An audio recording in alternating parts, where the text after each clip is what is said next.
Hey guys, and welcome back to Battlefront Updates and a LEGO Star Wars The Skywalker Saga video.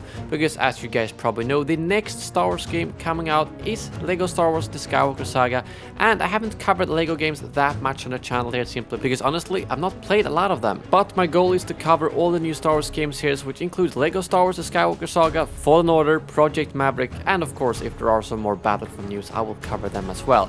So I thought we kick things off with an everything we know video about LEGO Star Wars The Skywalker Saga, and I'm hoping to cover most of the stuff that we currently know about this game, which is actually quite a lot. And most of the information came out last June when they announced it, as there was a lot of media outlets who had a chance to watch some of the developers play the game, interview them and so on.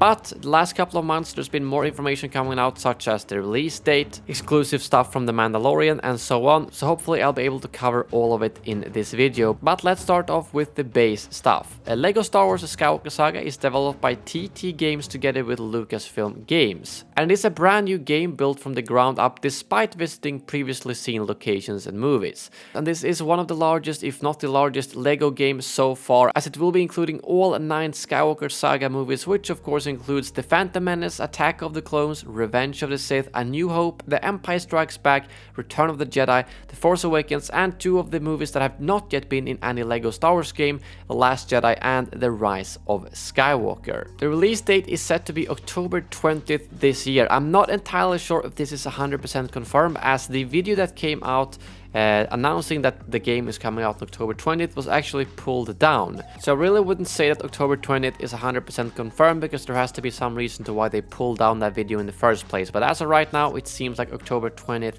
is the date to aim for, and they have said that it's coming out this year. The game is also planned to be released on Xbox One, PlayStation 4, PC and Nintendo Switch. Since the game spans all 9 episodes, there's going to be 5 story missions per episode with a total of 45 story missions. Each story mission is about 10 to 15 minutes long, and these story moments can be stuff like boss fights or vehicle sections. And although that might sound fairly brief, the developers have said that a big focus of this game is the open world element, and they said the following: the world itself is obviously huge. We expect players to spend a lot of time there, as well as exploring all the little nooks and crannies of all the different planets and locations we give them. And there are a couple of these story moments that have already been confirmed from the trailers, such as Qui-Gon and Obi-Wan versus Maul in episode 1, Darth Vader versus Luke in episode 5, Kylo Ren versus Rey on Starkiller Base in episode 7, Jango Fett at the Droid Factory in episode 2, Leia and R2 on Tantive 4 from episode 4, Han in the Carbon Freezing Chamber from episode 5, Luke at Jabba's sail barge in episode 6,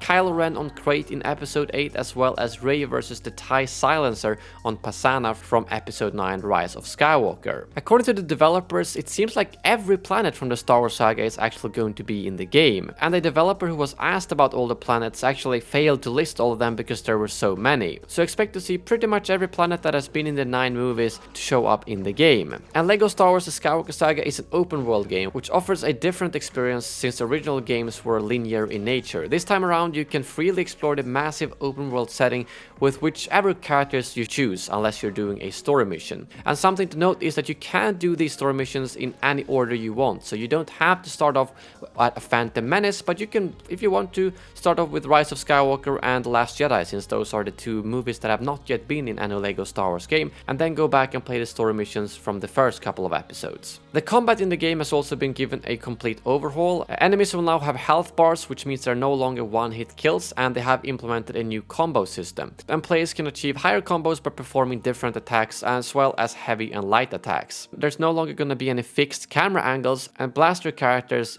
do have a third-person over-the-shoulder view instead of the way it worked in the previous games, so now it's gonna work more like how it does in many of the third-person shooters out there. Rather than the gold from the original LEGO games, the economy in LEGO Star Wars The Skywalker Saga will consist of Kyber bricks, but TT Games have been very clear that there's not gonna be any real-life money used to get those Kyber bricks. In terms of characters, they recently announced that there's gonna be over 500 different characters available in the game, most of them playable, and there's gonna be both the main characters and some background characters such as Yaddle, who's actually making an appearance in this game. And if you don't know who Yaddle was a Force-sensitive female being of the same species as Grandmaster Yoda, who makes, I think, like a 2-second appearance in episode 1, The Phantom Menace, and actually gets a mention in Fallen Order as well. Although the main part of the game focuses on these 9 trilogy movies, they've actually confirmed that the Mandalorian ship, the Razor Crest, will be in the game. But in order to unlock it, you need to buy the actual Razor Crest Lego set,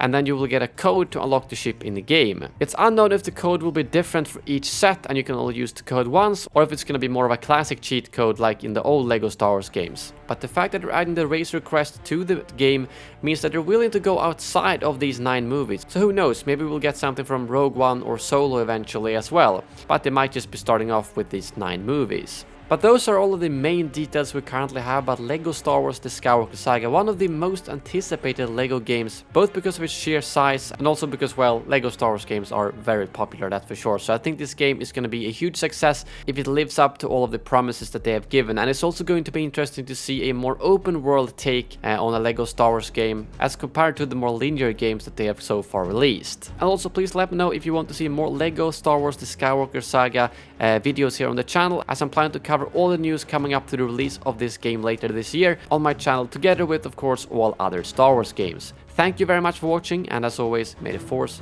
be with you.